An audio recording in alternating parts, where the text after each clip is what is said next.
पर है।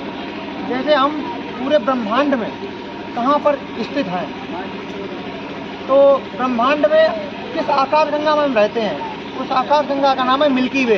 क्या नाम है? मिल्की वे में हमारा सौर मंडल है। क्या है? सौर मंडल में 8 ग्रह हैं और एक सूरज है। तो उस सूरज के चारों ओर सभी 8 ग्रह चक्कर लगाते हैं। उन 8 ग्रहों में हमारी पृथ्वी भी है। क्या है? तो 8 ग्रह का नाम पता है किसी को? चलो हम ही बता रहे थे। बुध, शुक्र, पृथ्वी, मंगल, बृहस्पति, शनि, अरुण, वरुण। ठीक, कितने हैं? पहले यम भी था लेकिन यम हटा दिया गया। उसके बाद जो पृथ्वी है वो तीसरे नंबर का ग्रह है। बुध, शुक्र, पृथ्वी, तीसरा नंबर क्या है? पृथ्वी। फिर इस पृथ्वी की बात करें तो पृथ्वी को तो यहाँ ला नहीं सकते क्योंकि पृथ्वी पे तो हम सब लोग हैं। फिर इसके बारे में देखें इसमें क्या है, ये नीला नीला क्या है, ये सब क्या बना है, उसके बारे में थोड़े से फैक्ट समझेंगे। कितने? इस पूरी पृथ्वी की बात करें तो इससे 29% में जमीन है। क्या है?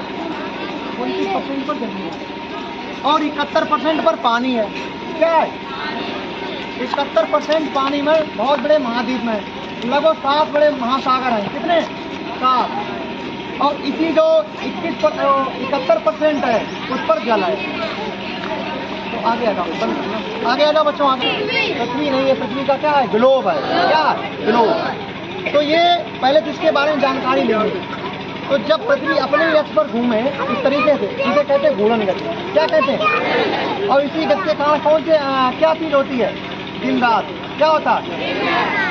24 घंटे का होता है एक दिन, तो 12 घंटे दिन और 12 घंटे की रात होती है। तो जब जो हिस्सा पृथ्वी का सूर्य के सामने होगा वहाँ पर क्या होगा? दिन। और जैसे यहाँ पर दिन है लेकिन हमसे जो अपोजिट देश है यहाँ पर क्या होगी? क्या होगी? तो जब अपने अक्ष पर घूमने के कारण, घूर्णन गति के कारण क्या होता? दिन रात। लेकिन इसके बाद अभी हमने बताया ये सूर्य के चारों ओर से फिर के चक्कर भी लगाती है। कैसे करके? चक्कर भी लगाती है। तो ये चक्कर 365 सही 1/4 दिन है, मतलब 365 दिन और 6 घंटा। कितना? 6 घंटा। इसी 4 सालों को मिलाकर एक क्या बनता है? लीप वर्ष। ये 6 घंटे करके जोड़कर 1 फरवरी में एक दिन बढ़ा दिया जाता है, इसीलिए उस 34 साल को क्या कहते हैं? लीप वर्ष। क्या बोलते हैं? और उसी लीप वर्ष में एक दिन बढ़ जाता है, उस दिन फरवरी क्या हो जाती है? 29 दिन की हो जाती है। तो ये तो घूर्णन गति और परिक्रमण और परिभ्रमण दोनों गति आ गई। ठीक है। उसके बाद इसके अंदर देखेंगे, इसके अंदर ये बहुत सारे देश दिखाई पड़ रहे हैं देश। इन्हीं में से भारत देश भी होगा। और भारत देश कौन से महाद्वीप में? एशिया महाद्वीप में। किसमें है? देखो पूरे विश्व में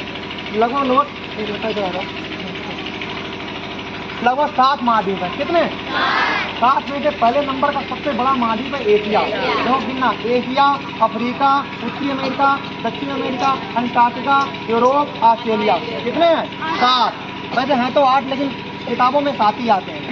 तो जो पहला नंबर का एशिया, विश्व का सबसे बड़ा महाद्वीप कौन सा है? हमारा महाद्वीप कौन सा है? एशिया महाद्वीप की बात करो। एशिया महाद्वीप 48 देशों का समूह है। कितने? 48 देशों में एक छोटा सा देश है भारत। क्या है? भारत। भारत पूरे विश्व का 7वां सबसे बड़ा देश है। कौन सा? उसके बाद इससे ऊपर 6 हैं। कौन कौन से? रूस, कनाडा, अमेरिका, ब्राजील, ऑस्ट्रेलिया और फिर हो जाएगा क्या? भारत। फिर भारत की बात करेंगे। भारत जो है पूरे विश्व का कितना क्षेत्रफल है इसके पास? 32,87,263 वर्ग किलोमीटर। ठीक है, ये सबको फैक्ट याद करने हैं। उसके बाद इसके अंदर आ जाओ, ये पूरे विश्व के क्षेत्रफल का 2.42% घेरे है। कितना? 2.42%।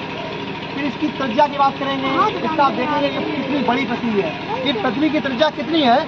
6400 किलोमीटर। कितनी है? और इसका द्रव्यमान किसी को मालूम है? 5 × 10⁻²৪। कितना है? इसके बाद और देखें, ये भारत है। तो भारत जो है कर्क रेखा इससे होकर गुजरती है, तो ये 8 राज्यों को पार होते हुए जाती है। कितने? फिर ये इसका सबसे ऊपरी राज्य कौन सा है? लद्दाख।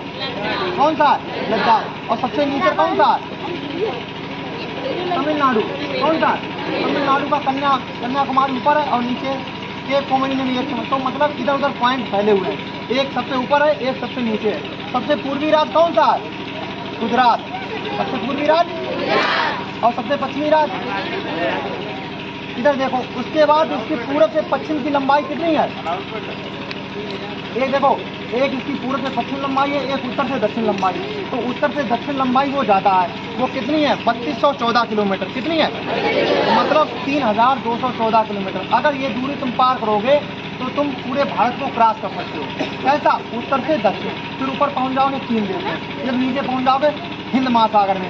ठीक है, ये नीचे महासागर है। उसके बाद बात करेंगे पूरब से पश्चिम। तो पूरब से पश्चिम लंबाई है 2933 किलोमीटर। कितनी है? 2933 किलोमीटर। तो ये बहुत सारे इसके फैक्ट हैं, इनमें से कुछ ही फैक्ट हम बता देते हैं। पृथ्वी का अध्ययन बहुत बड़ा है, तो इतना सब कुछ हम बता नहीं सकते, लेकिन धीरे धीरे अगर तुम लोग शांत हो गए तभी हम वो सारी चीज़ें तुम्हें समझाएंगे। ठीक है, तो बस इतना ही आज बताएंगे, उसके बाद बहुत